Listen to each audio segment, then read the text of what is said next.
Three, two, one. Hi, everybody. This is Al Spath, your Poker Insider, here today with my special guest, Matt Savage. He's from San Jose, California, living in Las Vegas, Nevada, and living the good life. Hi, Matt. Are you there? Living the good life. That's a bit of an exaggeration, probably. Well, maybe it isn't. Oh, Yeah. come on, come on. We see you. I think I read where you were on over 300 TV shows, and from Travel Channel to ESPN. You get to go all over the world. Yeah, definitely. There's been a lot of travel in my career, which is good. It has a few drawbacks, like missing the family sometimes, but for the most part, I get to bring them wherever I go. So yeah, it's been great. Well, speaking of family, I just put a picture up there of your lovely wife, Marianne Portugal Savage, and I'm Sure. glad to share that with everybody today as well. That's Yeah. so nice. I'm glad I was able to capture that the other day on the screen. Yeah, my wife is really somebody that's been super patient with me. Obviously, the long hours. I'm out at the LA Poker Classic right now, and I left home on the 15th, and I won't get home until March 21st. Between here, Bay 101, Thunder Valley, and then I'm doing an event in Calgary for WPT Deep Stack. So I'm busy for a long time. Luckily, she gets to come in on some weekends and stuff, but definitely going to miss her and miss the family not being with them. Well, speaking of the Bay 101, is that your? Would you consider that home base for you? Yeah, San Jose is always going to be home, even though I don't live there anymore. I consider Bay One One probably my home casino. Well, meanwhile, I spend most of my time away from home here at the Commerce, where I'm here now. I'm running the LA Poker Classic that started again, like I said, on the 15th of January. That runs through March 3rd. So basically, it's the longest running series in poker, meaning that it's almost a full 6 week stretch. So it's long and arduous, but at the same time, it's been great. The numbers out here have been amazing. So really happy to see those numbers way up.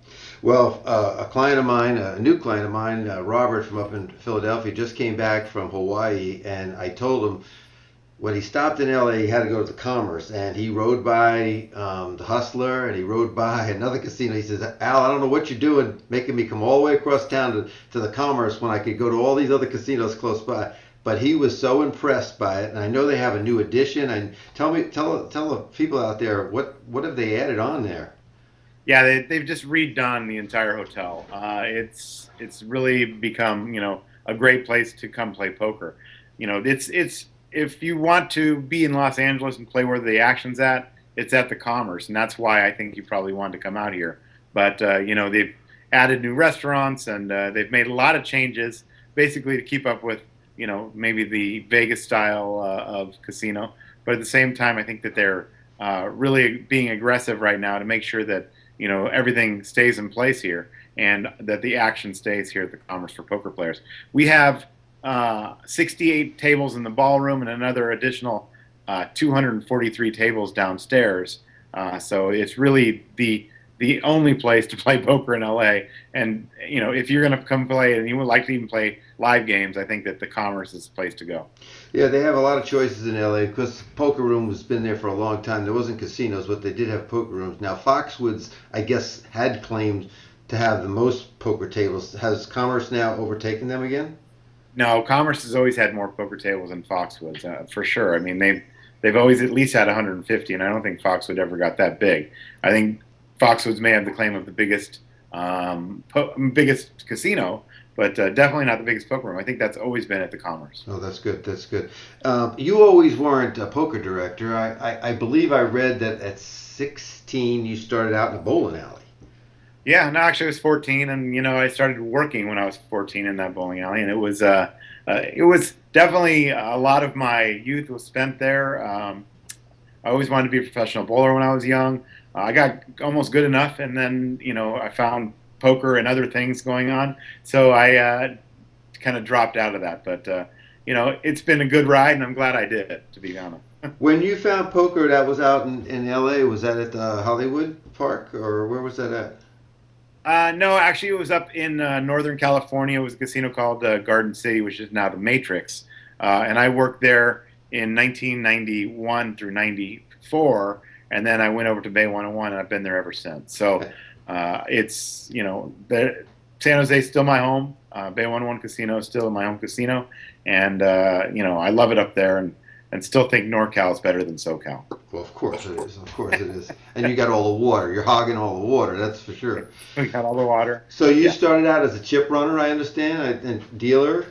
Yeah, I started as a chip runner in the poker business. It was a good learning experience. Was working for an alarm company, and I would go in there and play poker, and saw that the people that were selling chips were making twice what I was making. So it was kind of an easy jump, and from there, basically became a dealer, a floorman, assistant tournament director, and now you've seen what kind of happened with my career. It's been a great run, like I said. Well, it's been a fabulous run. But I read where it said that somebody didn't show up or somebody was sick, and you stepped in as the tournament director, and that's all it took for you. Yeah, the guy actually went on vacation. He was out, and I had actually just run my first golf tournament at that time, and I thought, this is fun. Somebody suggested that I try poker tournaments, and I really enjoyed it. And out of that, I actually ended up getting hired away. I worked at a casino called Lucky Chances for 3 years in Northern California as well, and out of that, got invited to run the World Series of Poker, and started the TDA just before that. And it was good. It was definitely a learning experience leaving Bay 101, but I'm happy to be back there in some capacity. And so it was definitely interesting time for me, to be moving around and doing different things and taking chances by taking different jobs. And I think it paid off. I think it did too. I don't think there's anybody out there that would dispute that. I guess your first job. I mean, you did the first World Series of Poker in 2002, is it, or 2003? I was there 2002, 2003, and 2004. It was during a great time in poker. I was able to be the guy to hand Chris Moneymaker his $2.5 million, and that was the perfect storm, as I always say. And Chris has really done a lot for the game since then and at that time. And I just think it was a great time to be around the World Series. Well, that's good. We have a lot of poker friends out there that are listening to us today, and they'll be watching this up on YouTube and on social media, and you're tweeting it out and everything else. But let's derail it from poker a minute. And you mentioned golf twice now. Tell me what this new love of yours of golf, because even up on your Skype page it says, I'm working on golf, and I'm working at it really hard. What's going on with the golf? And tell me about that charity event that you have up in, I think it's Lake Tahoe. Yeah, I have an annual golf tournament. This year will be the 21st annual, and we're going to do it up in Edgewood and Lake Tahoe. And it's basically a lot of friends, from that I've known throughout the years, over 20 years, and it's a lot of fun. It's one of the things that I look forward to every year. Rain or shine, we'll be there playing golf in Edgewood. Maybe it'd be snow even this year with El Nino coming up, but it's going to be a good time, and it's something that I have a passion for. Running events with good friends, and I look forward to that every year. And what kind of handicap are you having? My handicap right now is about a 13.5. Some people say it should be lower, but I don't think so. So you're shooting, what, 84, 86? High 80s, low 90s. Low 90s. And how about the altitude up there? Does that make a difference at all? Definitely. The altitude will make my ball go further, which is good because I hit the ball pretty short. So that's good for me. Uh-huh. We've got several people in our chat room that are all saying hello. Welcome, Matt. They're really glad to see you here. Thank you very much for tweeting it out. The Lango, who is Dave Romer, he's the lead instructor over at PokeStars, and he also says welcome, and he's really glad to hear you. You've met him several times. You probably can't put Dave Romer is his name. He goes by the name Lango online. He's out of Chicago, and he's interested, as everybody else, in seeing what's next for Matt Savage. I mean, do you have anything on the horizon, any big projects? Well, my role as executive tour director of the World Poker Tour is massive. I'm always in contact with all of our casino partners and always working with them on their schedules and the structures and everything to make sure that they have a great product. And I think that we do with the World Poker Tour. So, I'm here at the LA Poker Classic until the World Poker Tour main event, which is the 10,000, probably the longest running, most consistent 10,000 out there besides the main event World Series. And it's a great event for us. And then I go to what I consider to be the most unique tournament of the year, which is the Bay 101 Shooting Star, where the fans are incredible for poker, even now. Through all the the ups and downs poker's had, I think that the fans at Bay 101 have remained strong, and that just tournament is just so much fun for me, going home and seeing all of those satellite winners that we have there, and then I head over to Thunder Valley with Ben Irwin, and it's a great event for us at Thunder Valley, and they're doing a lot of great things to build up that event, and then up to Calgary, and then back over to Seminole Hard Rock. We'll be running 3 events at 3,500. 10,000, and then the Tournament of Champions, which is a new idea for the World Poker Tour. We're real excited about. Well, that sounds great. And Lango wanted me to correct it. It's Poker School Online. Excuse me, but I screwed that up a little bit. But I used to work over at Poker School Online as the dean as well. And you know a lot of the folks I know. You know Tina and Mark Napolitano. You know Lupe Soto. You know just I mean, you know everybody there is out there. Who is, when you go to a dinner or when you go to a banquet or you go somewhere, who is the person that you want to gravitate to, that you just want to talk shop with, or you just want to talk golf with, or something? Who's that person out there that you say, man, this is an opportunity. I love this. Well, that's an easy one. We just had dinner over at Mark and Tina's a couple weeks ago, and it's with Mike Sexton, Linda Johnson, and Jan Fisher. And that was definitely a fun night. Talking golf or talking work with Mike Sexton's always amazing. Those are the 2 people I consider to be the greatest ambassadors in the game, in Linda Johnson and Mike Sexton. So I think that's a no-brainer. He's got the gift of gab, and he's an incredible golf hustler as well. So he's really tough to beat. Yeah, he's tough to beat out on the golf course, but he's definitely a great guy to talk about anything gambling, anything poker. He's got a new book coming out, which I named, incidentally. Oh, really? So look for that. It's going to be great. Oh, good. I hope it's a positive spin on poker. I really do. I really do hope it's positive.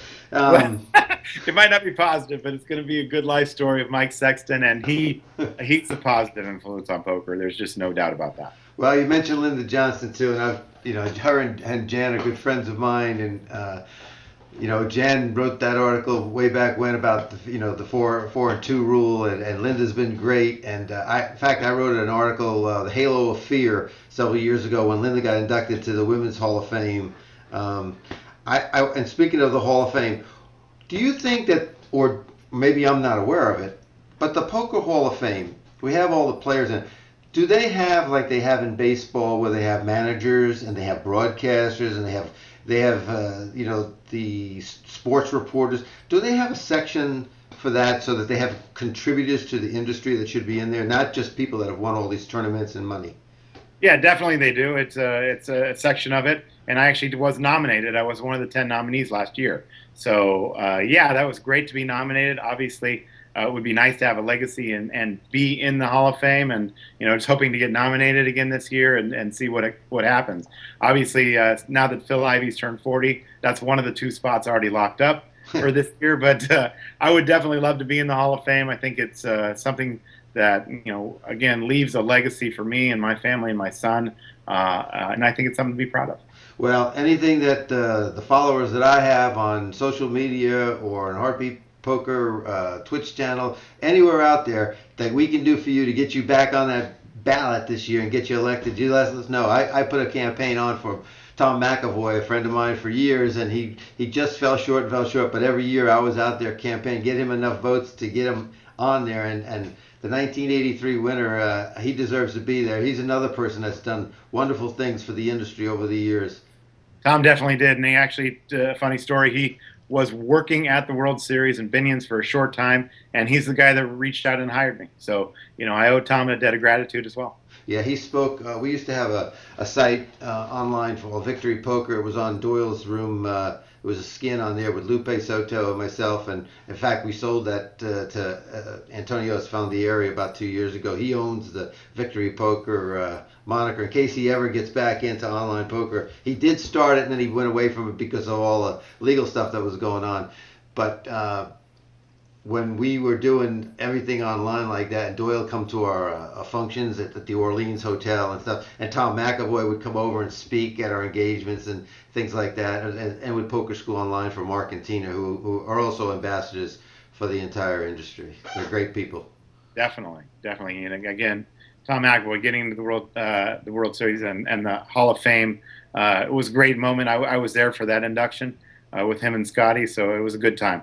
Did really good Georgia get to sing for you when you were over at Marcantina's? did. She did. It was pretty funny that you say that, but yeah, she did. She did sing for us. She's I think the lead singer for the Trans-Siberian Orchestra. So if you get a chance to check her out, yeah, she was great, and we played some games and had a good time. It's definitely a good time. Yeah, I've been following Georgia for a long time, and I watch on her website some of the videos that she puts up there, some of the clips that some of the fans of hers will take at the concerts and put up on there for her. Mark and Tina and Joe, their other son, is very proud of what she's accomplished. Yeah, they definitely are very proud parents. Let's just say And that. loving Vegas, I understand she's really loving Vegas. Yeah, we went over to their new place, and it was definitely fun to go in there and see them, meet them, and it was a good night. Definitely a good night. How about some thoughts? You said you got involved with the TDA, and that came on the scene. How about some thoughts on that today, and also a little bit on the Poker Players Alliance? Are they moving forward? Are they getting anything done substantial? Are they moving the football down the field? Yeah, I mean, as far as TDA goes, it was something that was an idea of mine that happened in 2001, and getting together with Linda Johnson and Jan Fisher and David Lamb basically, springboarded my career. So, I have a really strong opinion of the Tournament Directors Association. It's used by, most, or if not all, major tours around the world and casinos. So, something I'm really proud of. The Poker Players Alliance and associations like that, happy to be supportive of. Haven't really been too involved in it, but I do know that they're doing a lot of great work for online poker. So I wish them all the best, and definitely am there to support. I just think it's tough to get players aligned in one way as far as an association goes, but there's a lot of great people working on that to make that happen. And maybe one day we will have a Poker Players Association. That'd be great. That'd be great. Another comment from the chat. I gotta feed you this. You're a lock for the Hall of Fame, my man. You're a lock. So we got some people that are right behind you. And it's not easy. I've done some television before, and I worked with This Week in Baseball and Baseball Max when I got out of the Air Force, and I was in combat camera when I was in the Air Force for 24 years, and working with producers and directors. And it's not easy to just turn it on when those lights and cameras and that red light goes on and you're on and you can fumble words and you don't get a chance to do certain things over. It's tough, and you make it look very smooth and easy. What kind of training did you have? Was this all on the job training, or did you have something in the background that made it so easy for you and you just assumed that position as if it was created for you? No training at all. And I got to be honest, my sideline reporting job at the WPT is a tough one because when I do those interviews, it's not fun. It's not as fun as you might think it is, because I'm the one there saying, you just busted out, give me some thoughts. There's really not a lot to say because it's not a very good time for those guys. They've just busted out. They really don't have their thoughts together with them. So that's a tough job, but I do enjoy it. I love that part of it. I'm also enjoying doing my own television show, which will be on Poker Central coming up soon, called Inside Poker. And, that's been a lot of hard work, but we've put together some episodes, and season 1 will begin sometime in March. So I'm excited about that. But, being on camera has never been something that I've been, I thought I would ever do or be a part of, but I have enjoyed it. I'm not as good as I'd like to be. I wish I could be better and had more time to do more training on that, but I would really enjoy it, and it's something that's part of my career, and it's really been a lot of fun. Well, let's put the shoe on the other foot. When you got busted out of a tournament, either recently or in the past, and you had a reporter or somebody come over to you and ask you what happened, what happened in that last hand? Have you did you get defensive? Did you smile? How did you handle it on the other side of I smile. I'm not a professional by any means, and I definitely, love playing poker. I'm not able to play that much. I play a lot during the summer and even some World Series events. And when I bust out, I hate it. I want to get out of there. It's something that it has grown the respect level for me and for the professional player more than anything else. Being able to be out there playing with them and seeing the beats that they take and the way they handle themselves when they do that, for the most part, for most players, it's amazing. I just have so much respect for the professional poker player and understanding what they go through on a day-to-day basis.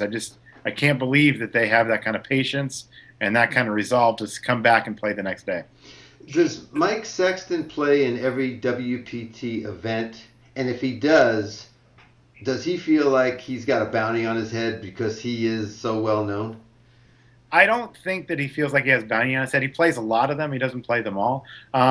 But Mike's just a wonderful player, and whenever he's there at a WPT event, like I said, him being an ambassador, he's got people coming up to him and bothering him while he's playing for pictures and autographs and all of those things, and he handles it better than anybody in the game. Him, Daniel Negreanu, Linda Johnson, those guys are just the people that are the front and the face of poker. And it's what has kept poker an exciting place to be, and so welcoming for so many people. I really admire those guys, and I think that they've done so much great things for poker. Yeah, it's nice to be surrounded by individuals you like, that you can work with, that that you can count on. In any organization, usually you can hold up one hand and say, here are the 5 people that do it all or make everything happen. And if one of those goes down, it really impacts everybody else because they carry the load they have the broadest shoulders of everybody. And I know Linda Johnson. I seen her step in one time. I don't know if it was for you or somebody, but she was handling the master of ceremonies or tournament director type activities. And I could tell this is not where she wanted to be with that money. But she did a great job, and everybody was none the wiser of what was going on. But I enjoyed that very much. But you've worked with celebrities too. You work with the folks like Ed Norton and some of the people that come from the World Series of Poker. And didn't you do on either the Travel Channel or something, a show out of L.A. that may have been in L.A. where it was nothing but like 6 celebrities? Yeah, we did Hollywood Home Nights for the World Poker Tour, and it was basically a lot of celebrities getting together and playing for charity and for a little bit of money. It was a great event. It was a lot of fun meeting all those guys. A lot of those guys are still around. Like I'm here at the LA Poker Classic. James Woods is down there playing every day. Kirk Acevedo and the guy that is the voice of SpongeBob, Bill Faberbaki. They play poker all the time here in LA, and they've become good friends over time. And being here in LA, the heart of where poker's at, we do see celebrities come in from time to time, and it makes the job a lot more interesting because those guys are here and just normal poker players. They have such passion for it that it becomes not their job, but it's definitely a solid hobby for them. How is the ferocity of Jason Alexander at the table? Does this guy get upset really a lot when he takes a loss, or does he just blow it off and just smile? Nah, I think his personality dictates that he will just smile and have a good time when he's there and try to do well. But he's also taking it very serious, like a lot of these celebrities do. Best celebrity poker player you've seen out there? Put you on the spot. Well, the rumor is that it's Tobey Maguire and that he's winning a lot of money. So I think that's probably Tobey Maguire. Mike Sexton would swear that he's the best of the best. Really? Wow. Yeah. Okay. Got a couple of questions here for you. Penalties. Of course, there's an internet video right now about Jamie Gold and an individual where the individual was egging him on and Jamie egged him back and the other guy said a curse word and Jamie did his little part, but the other guy got the penalty and everything. How difficult is it to dole out these penalties now, and are the players more receptive to somebody at the table being punished for something that they did that got in the way of the game moving forward at the pace it should? Well, that's one of the misconceptions about the Tournament Directors Association is that, Daniel has propagated that we are an organization of trying to make things stricter and stricter, and it's just absolutely not true. My job is to make poker fun and make it inviting, and so, I don't give very many penalties at all. I rather prefer to talk to somebody, explain to them if they've done something wrong. Now, not that saying that I have given many penalties over my career for things that I think are warranted, and I just think it's part of the training of a new player that you may see somebody get a penalty and you learn and say, hey, like I got a penalty for that, I can't do this. And again, I want to invite more people into the game. I don't want to chase people away. So it's never my job to try and embarrass somebody when giving out those penalties. I really want them to be kind of support system to where if they don't understand something, they can come and talk to me either at the table or away from the table. So I don't think penalties are as necessary as a lot of people do, but I do think that they are part of the growth and development of each poker player in learning the game. So I think there's a place for penalties. I don't think that they're necessarily given out as much or in the correct manner as they should. Well, I agree 100%. I think education is the key to anything. There's a lot of players that are playing today that are unaware of what they're doing, and a first-time caution or to tell them what is right, what's proper, or for somebody at the table to kind of inform them instead of a tournament director or anybody else that's looking at over. It really helps move the game, and the person learns properly and is not offended or anything like that. But we have a couple of questions that are coming in on the chat here on Heartbeat Poker on Twitch TV. And well, the first one is, what are your thoughts on the Global Poker League? Do you know anything about the Global Poker League? Yeah, I was actually invited to be to be one of the owners. To be honest, it was invitation from Alex Dreyfus. Alex Dreyfus takes a lot of heat in the poker world, and I'm not sure really why. I think it's partially because maybe he's viewed as an outsider, but I know that he's worked very hard to grow the game, and as he calls it, sportify the game.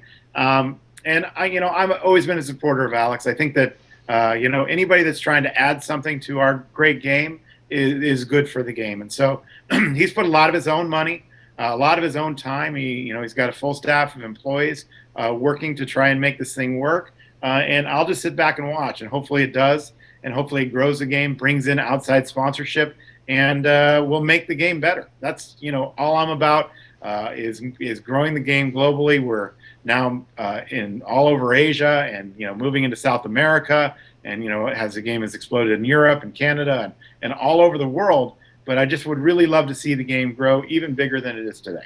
Well, I agree with you 100%. You have to just keep growing it. And in fact, I got an email and a Skype call just the other day from Spartan Poker, which is in India. And they are the fastest growing online site in India. And so casino, everything in India is going to explode. China exploded. I think the Asian market is really untapped. It's unlimited. So we'll just see where this takes us. But it's going to, just like anything else, it's going to increase the prize pools for everybody, everywhere, as more people get involved and more sponsors come on board and see that this is a profession that they can get behind. Definitely. When I was in China, I met with that group as well. They are really aggressive and really chasing, to make poker legalized in India, and it's going to be a tough road. But at the same time, they're doing very, very well. So, anything that I can do to help the poker industry grow, that's kind of become my role. And as executive tour director of the World Poker Tour, I get to go to a lot of those places and try and grow the brand and grow poker. So that's an exciting thing that I'm involved with now when I'm not actually running a tournament. That's very cool. That's very cool. Magoo Austin asks, I might be going to Bay 101 for the Shooting Star. WTP is my favorite big tour. Is the whole list of stars finalized? Yeah, we do have that list. It's 50. I'm going to put a picture of it up today on Twitter at Savage Poker, and I'll put it on my Facebook page as well. It's always an interesting time of year because you get people calling me and saying, why am I not on the list, or I think I should be there, or petitioning for other people. I have that happen all the time to me. And while I make a lot of the decisions, it's a group of us there at management at Bay 101 that put that list together. So, not everybody that deserves to be on that list gets on it. And so it's always a tough time because, while I want to support the World Poker Tour and I want to support Bay 101, I have to kind of be a politician and saying, maybe this isn't your time, or, hopefully we can get you on, or, you're an alternate right now and we'll get you in if somebody cancels. But there's a lot of pressure in that spot because there's about 150 to 300 people that feel like they are deserving of being shooting stars, and we only have 50. So, it's a tough call, but I think we do a good job with that one. I think so too. Decryptney from Los Angeles, California, who is presently working on a conversion for Poker Tracker to work on some sites. He's got a team of IT people working on that, and he wants to know, do you think they'll be able to rank players according to following events? The ranking systems out there are a few. I think, do a pretty good job of doing that. I don't think any system is perfect in that, and I know that some have tried to say that it should really depend on how many events you enter, and I'm not sure that's the best way for us to follow that. But is the GPI the best, the card player rankings, or the other rankings that are out there the best? Tough to say. I think we have our own point systems with the World Poker Tour and on the tour, so it's definitely something that I think will always be a debate in the game. Is it possible to rank those players based on the amount of times they buy in? Probably not. But I think the systems that are out there right now are as best as they can be. Well, in football, they went to the AP, they went to the coaches poll, then they took an average of the three different type of polls, and then they came up with a master thing. There's all ways of looking at this. Everybody has a little bit of a bias, I guess, in a poll. People have their favorites, people have their.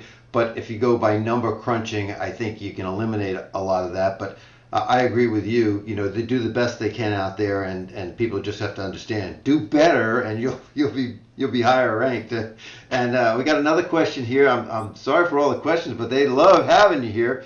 What do you think about time bank chips? Time bank chips. So I think the hot topic, or one of the hot topics in poker, is the shot clock and the amount of tanking that's going on, and it's really bad. It's my number one pet peeve is when people take too much time over the simple decisions. And while I've not been a huge proponent of the shot clock like maybe Mike Sexton has, we are going to use one at the Tournament of Champions and see how it goes. I've been using one in some events I've done here at the LA Poker Classic, and it has helped, but I think that it actually scares some people away. Some people are afraid that if they're not able to make a big decision in a certain amount of time, that it might affect them, and so they don't actually play the events that we have. And I've been told this by others. So shot clocks per se, while I do think the game needs to be sped along, and I believe it's partially the responsibility of the players to make sure that people aren't taking too much time. I'm always willing to hear when people say, hey, this guy's taking too much time over every decision, and I'll have a talk with that player. But as far as a widespread shot clock across the industry, I'm really not in support of that. Okay. Before we get to the next question, again, it's July 4th weekend, the golf tournament, the charity tournament up in Tahoe? Actually, no, it's actually in May, the last week of May. It's going to be in May. Yeah, it's a lot of poker players and people, and you'll see it on my Twitter account, but it's a lot of fun and a lot of goofing around, to be honest. And to follow you on Twitter again, it's what? Your handle? At Savage Poker, yeah. And I just had my daughter put together it's a Facebook fan page. She's doing it because I don't know what to do on that. So, I have that as well. So okay. Well, tell her to get in touch with me when she gets that up, and I'll make sure she gets a bunch of likes, okay? All right, I'll head that campaign for you. Here, we got a question here from B Square. He says, Matt, did you get to see TD Paul's Periscope about chip manipulation that you guys had debated? If so, what were your thoughts?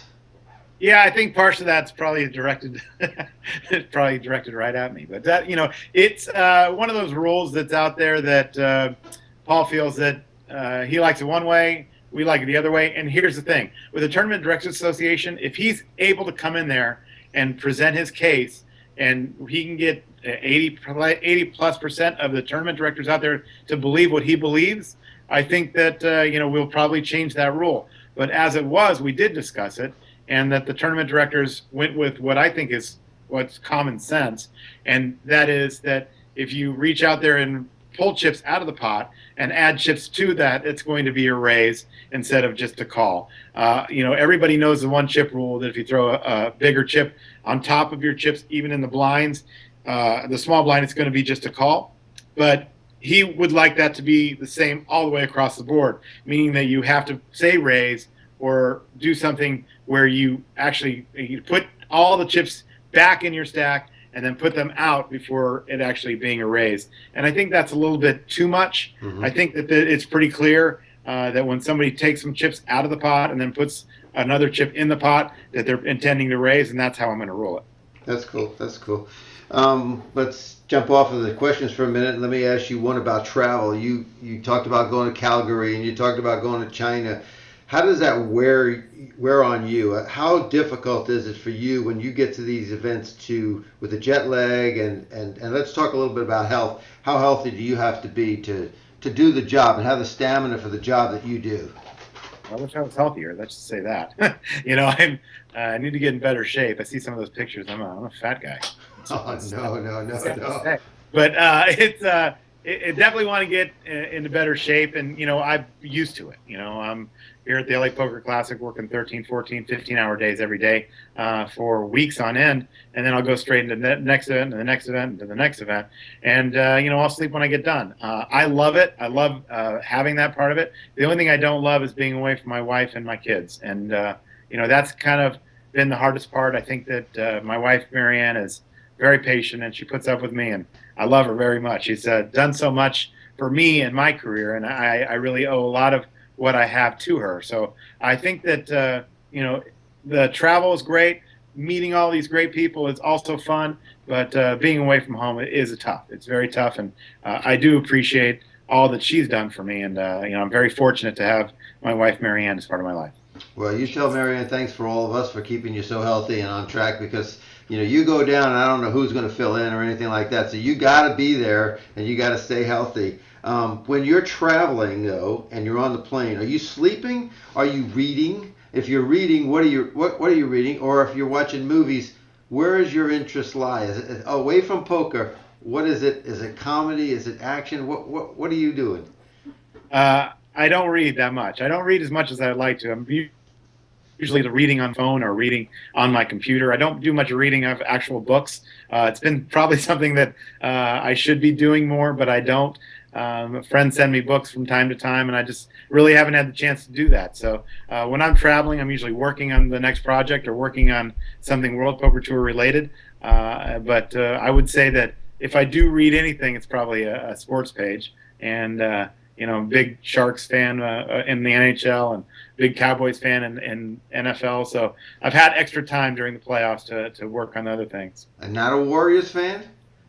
Definitely, I should be a Warriors fan. I'm really not a basketball fan, to be honest. But yeah, they're doing great things. It's actually, I've actually watched a couple games this year, partially because I had a bet on it. But otherwise, I don't really watch too much NBA. But watching Steph Curry and those guys up in my hometown, home area, has been amazing to see. They're definitely going to win it again this year.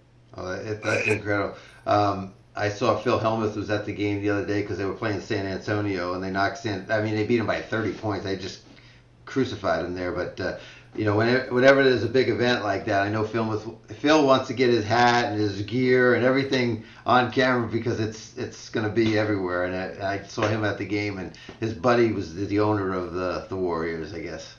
Yeah, Phil's a socialite for sure. He's out there with his shirt 2 sizes too small and basically making a fool of himself. But I love Phil. So Yeah. I mean, Phil's one of the great personalities in the game, and it's I've misunderstood a lot of times. He really is a little more humble than he comes off on TV, and he's a better person than he comes off to be most of the time. To be honest, too, he's not a harmful bone in his body. The guy really is passionate about poker. Right. He really does believe he is the best, and good for him. I think that he's proven that over time he's become an amazing tournament player, and his WSOP records speak for themselves. Still doesn't have that WPT title, but hopefully someday. Yeah, it's hard to throw stones at 14 titles. For people that say that, he's full of it and he's full of himself. Well, I'd like to be full of it and full of myself at 14 bracelets as well. He's an incredible player, and I think his cash game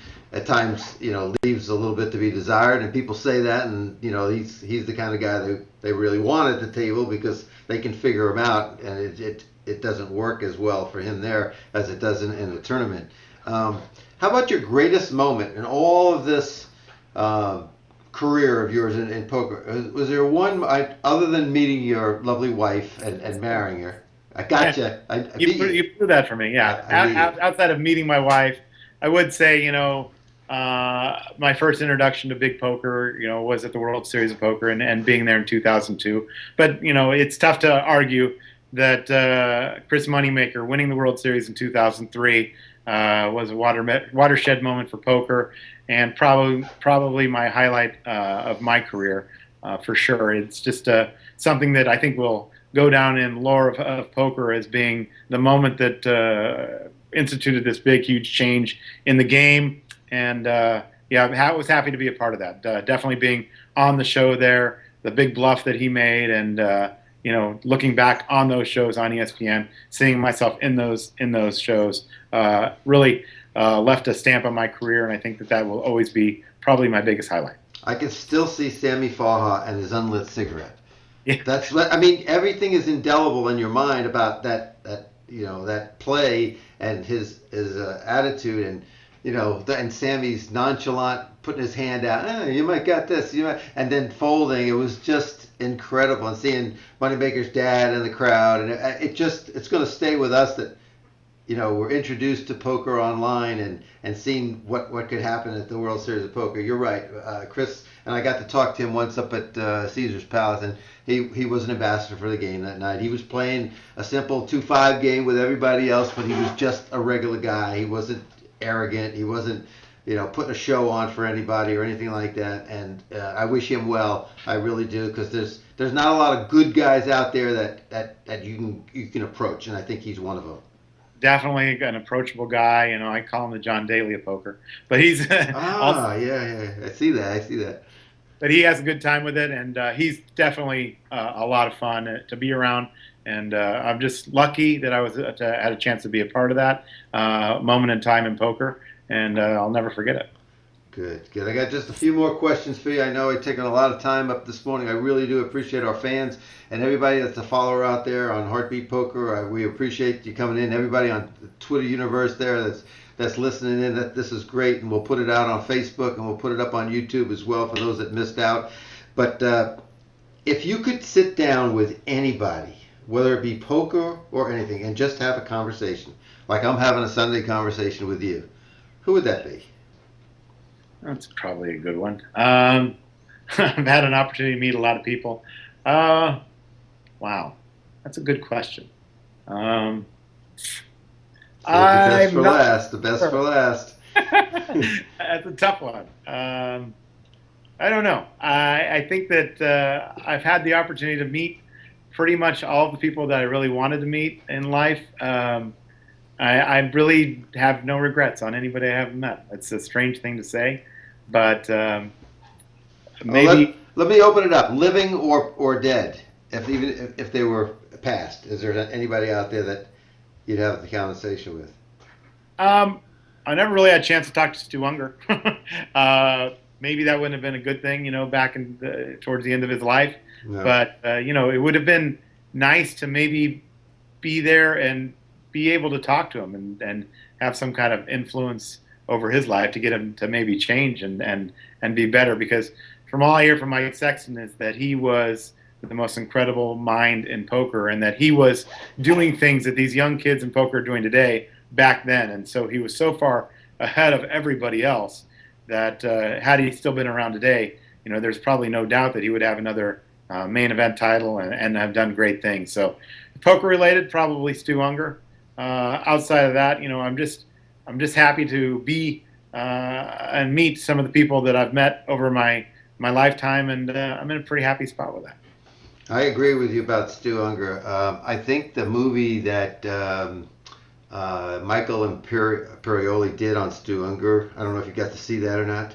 Yeah. That was good. And Stu, I believe, came out of playing bridge. Wasn't he a bridge champion back in New York first? He was a bridge champion first. Yeah. Incredible math background.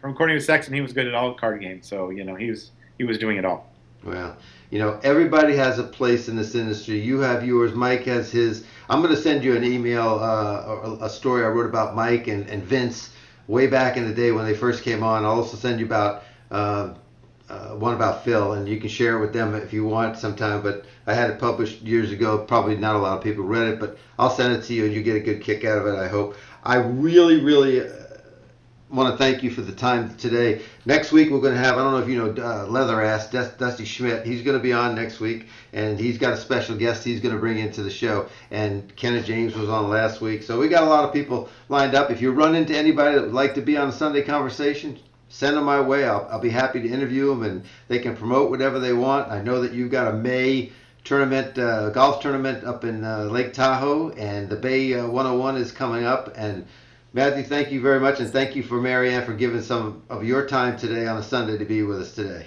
You got it. I've got a crazy day today. A lot of players going to be at the Commerce, so it's going to be a busy one. But appreciate being on the show, and anytime I can help, you just let me know. Thank you, Matthew. All Thank right. you, everybody. This is Spath signing out. We'll see you next Sunday. Bye now.